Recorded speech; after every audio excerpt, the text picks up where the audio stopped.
آج بات ہوگی ایک ایسے عجیب تنازع کی جہاں تاریخ، وراثت اور طاقت سب کچھ آپس میں ٹکرا رہا ہے۔ اور یہ کہانی ہے ایک شاہی محل کے بند دروازے کی، ایک خاندان کے اندرونی جھگڑے کی اور ایک ایسی قانونی مداخلت کی جو بہت غیر معمولی ہے۔ تو سوال یہ ہے کہ آخر ایسی کیا نوبت آ گئی کہ ایک شاہی محل کے مرکزی دروازے پر تالا لگانا پڑ گیا؟ مطلب سوچنے والی بات ہے نا؟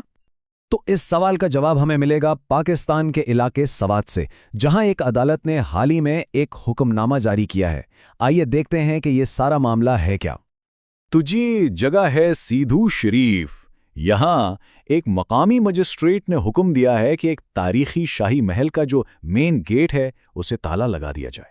اور یہ کوئی معمولی بات نہیں ہے، یہ کوئی چھوٹا موٹا جھگڑا نہیں تھا، بلکہ معاملہ اتنا بڑھ گیا کہ اس میں قانون کو باقاعدہ مداخلت کرنی پڑی۔ لیکن کیوں؟ وجہ کیا تھی؟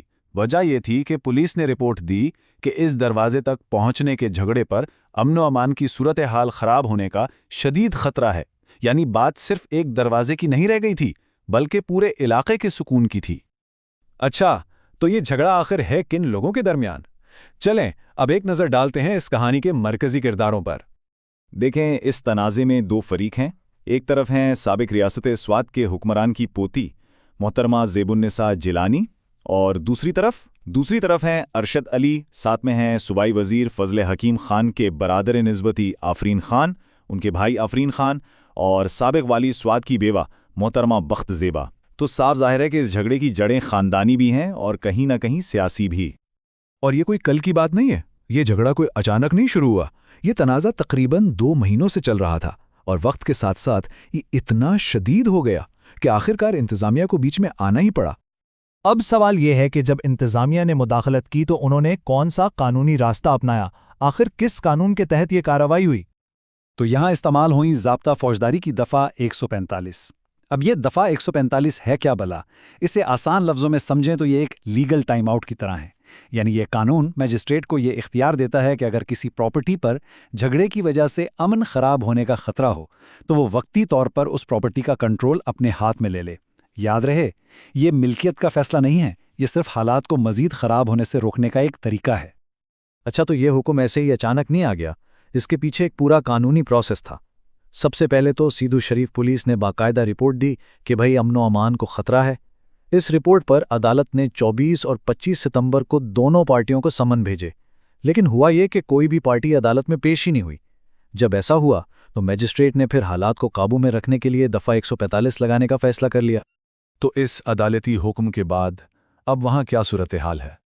مجسٹریٹ کے حکم نامے میں جو الفاظ لکھے ہیں وہ بہت واضح ہیں اور ان کو سننا بہت ضروری ہے۔ حکم نامے میں کہا گیا ہے، امن و امان برقرار رکھنے کے لیے مرکزی دروازے پر دفعہ 145 ضابطہ فوجداری نافذ کی جاتی ہے اور دونوں فریقین کو ہدایت کی جاتی ہے کہ وہ اپنی رہائش گاہوں کے لیے متبادل دروازے استعمال کریں۔ مطلب قانون نے ایک بالکل صاف اور غیر جانبدارانہ حل سامنے رکھ دیا۔ تو اس حکم کا فوری نتیجہ کیا نکلا؟ سب سے پہلے وہ متنازع مرکزی دروازہ، اس پر لگ گیا تالا۔